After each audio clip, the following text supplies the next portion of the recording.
Recently, many projects frequently use this text box animation. If you also want to enhance your projects with this type of animation, this video is for you.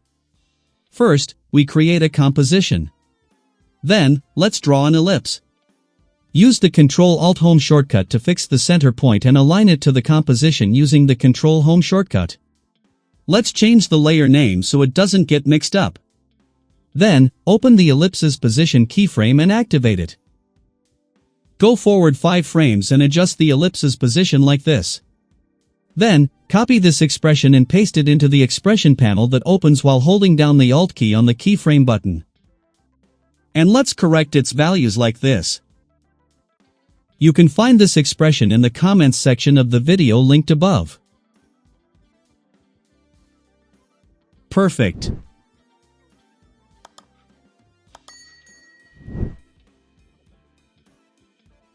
Then, copy one of the ellipses and adjust its position by first closing and then opening the position keyframe.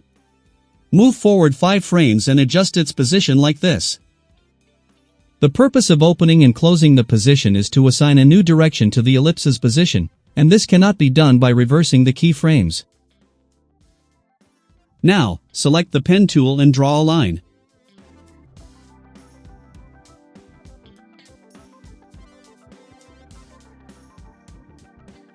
Since we gave the ellipse a bounce expression, a gap is created between the line and the ellipse during the bounce.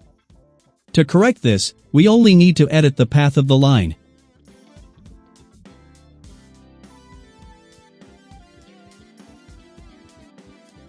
Now, we activate the stroke width keyframe of the line, setting its starting value to 0 and its ending value to 5.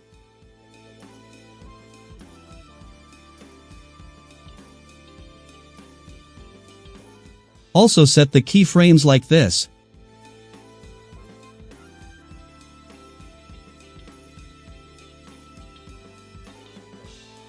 Now leave the positions of the ellipses as they are in 20 frames. Copy one from the line layer. Split it in 20 frames using the Ctrl-Shift shortcut. Move the split layers to the top layer and connect each one to an ellipse. And then go 10 frames forward and adjust the positions of the ellipses like this.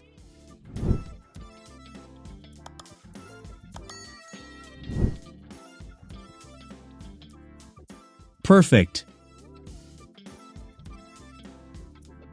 Now select the rectangle tool and draw a shape.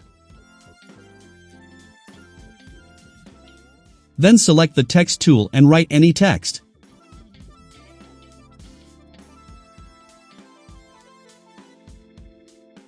And add a mask to the text. Activate the mask path keyframe in 1 second. Adjust the mask path like this in 20 frames.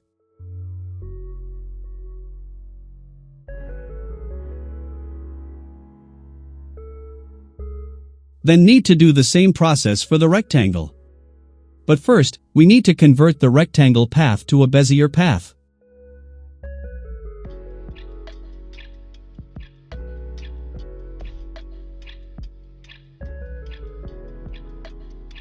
Now, since there's a bounce effect here, we need to adjust the rectangle path and the text mask path to match this bounce effect. To do this, we'll proceed frame by frame, adjusting the paths to match the lines where the bounce effect stops.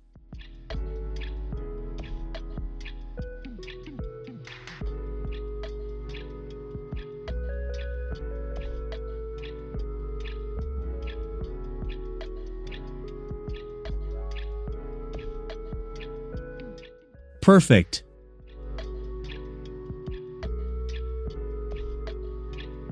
If the lines look bad, shorten the paths of the lines a bit.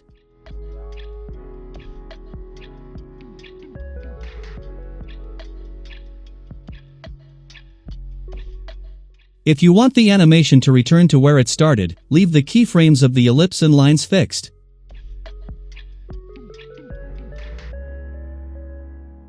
Go forward 10 frames and copy and paste the keyframes you gave at the beginning.